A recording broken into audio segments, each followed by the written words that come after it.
वाढवण बंदराचा विषय निघालेला आहे, तर अर्थात वाढवण बंदर झाल्यानं वसईला नेमका याचा थेट फायदा कसा होईल असं वाटतं?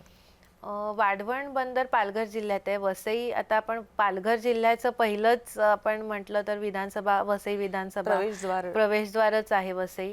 आणि वसई मुंबईशी कनेक्टेड आहे. वसई विरार लोकलनी बरोबर. कनेक्टेड आहे. आता डहाणूपर्यंत लोकल झाली आहे, पण फ्रिक्वेन्सीज एवढ्या नाही आहे जेवढ्या विरारपर्यंतची आहे. तर त्यामुळे एकतर रोजगार निर्मिती होईल वसईमध्ये. म्हणजे वाढवण इतकं मोठं बंदर येतंय की पूर्ण पालघर जिल्हा काय पालघर ठाणे दोन्ही जिल्ह्यांना त्याचा फायदा होणार आहे. रोजगार निर्मिती लाखोंमध्ये तिथे रोजगार निर्मिती होणार आहे. बंदराच्या कामासाठी असेल किंवा नंतरचे जे लॉजिस्टिक वगैरे सगळे जे असणार आहे त्यासाठी असेल. इन्फ्रास्ट्रक्चर तिथे डेव्हलप होते. आता कोस्टल रोड, आता हा जो कोस्टल रोड वगैरे सगळे डेव्हलप होत आहेत ते वाढवण बंदराच्या मुळे आणि त्याला एक तो म्हणजे काय म्हणणार ती साथ मिळते त्या सगळ्या विकासाला. तर बरोबर. ह्या सगळ्याला वसईचं एक इन्फ्रास्ट्रक्चर डेव्हलपमेंट त्यामुळे होईल.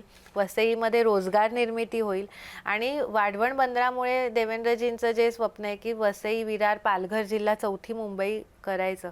तर चौथी मुंबई म्हणजे काय, तर इन्फ्रास्ट्रक्चर डेव्हलप होणं, तिथे सोयी सुविधा येणं, तिथे IT हब निर्माण होणं, तिथे एज्युकेशनल हब निर्माण होणं, आरोग्याच्या सुविधा तिथे निर्माण आरोग्याच्या करणं सुविधा तर अगदीच भयंकर, म्हणजे नाहीच आहेत गरजेचं सुविधा. आहे. आता वसईमध्ये सुद्धा मल्टीस्पेशालिटी हॉस्पिटल इतके वर्षाचे प्रलंबित होतं, ते सुद्धा आता त्या आचोळ्याची जागा आता हस्तांतरित करून झालेली आहे. त्याचं सुद्धा भूमिपूजन पुढच्या महिन्यापर्यंत होईल. म्हणजे ते एक हॉस्पिटल चांगलं तिथे बनेल.